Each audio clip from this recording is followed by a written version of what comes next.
Hello friends, नमस्कार। मैं doctor पवन कुमार। गायों में गलगलिया रोग, पिछले वीडियो में मैंने विस्तार से पशुओं में पुचकटवा रोग अर्थात डेगनाला बीमारी के बारे में बताए थे। उम्मीद है आप देखे होंगे, पसंद भी आई होगी। बहुत बहुत धन्यवाद। आज इस वीडियो में मैं गायों में गलगलिया रोग के बारे में बताने जा रहा हूं। यह वही रोग है जो कि पुचकटवा रोग के नाम से भी जाना जाता है और पशुओं में डेगनाला के नाम से भी जाना जाता है। गायों में गलगलिया रोग इसीलिए कहते हैं क्योंकि इसमें गायों का यदि गाय को बीमारी पकड़ ले तो गायों का कान का गलना, पूंछ का गलना, खुर का गलना और त्वचा संबंधी विकार उत्पन्न होने लगता है और अंत में गाय चलने फिरने में असमर्थ हो जाती है और उसकी मृत्यु तक भी हो जाती है।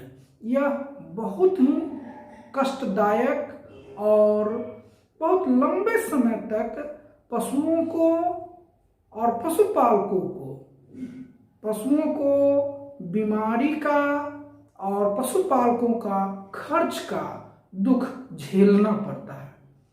इसमें जो सबसे महत्वपूर्ण बात है वह फंगल इन्फेक्शन को देखा जाता है, जो कि फफूंदी जनित एक संक्रमण है।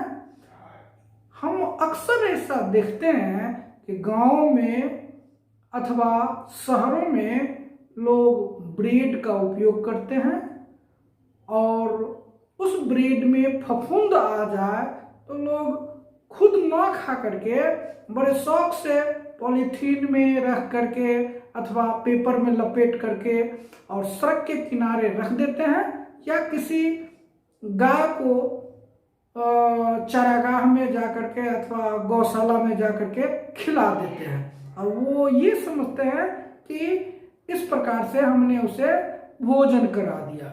लेकिन आप इसमें थोड़ा सोचिए, जिस भोजन को आप नहीं खा सकते हैं, जिस ब्रेड पर फफूंदी आ गया है, उस फफूंद जनित ब्रेड को, रोटियां को आप अपने पशु को खिला रहे हैं। यह बहुत ही खतरनाक है।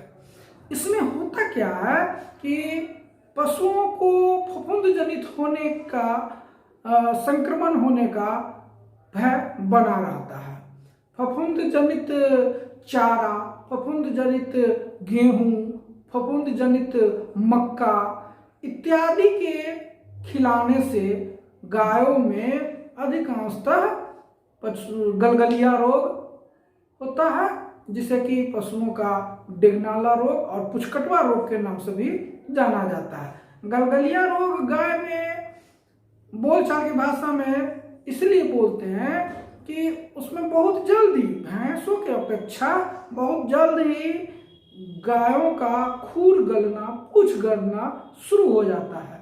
आप कह सकते हैं कि संक्रमण लगने के 15 से 20 दिन के अंदर अंदर उसे पूंछ का गलना, खुर का गलना, कान का गलना और सुकूरना, चमड़े का सुकूरना और चमड़े में रुखरापर आना, इन सारे बीमारियों का प्रचलन शुरू हो जाता है और महीना दिन के अंदर अंदर गायों का पूंछ गल करके गिरने लगता है।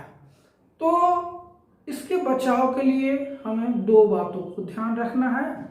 पहला कि किसी खाद्य पदार्थ में अथवा पशुओं के चारा में जिसमें कि फफूंद जनित संक्रमण हो गया है, ऐसे आहार को नष्ट कर देना चाहिए, इधर उधर नहीं फेंकना चाहिए, जिससे कि हमारे पशु उसे खा ले और हमें तो जानबूझ करके पशुओं को खिलाना ही नहीं है।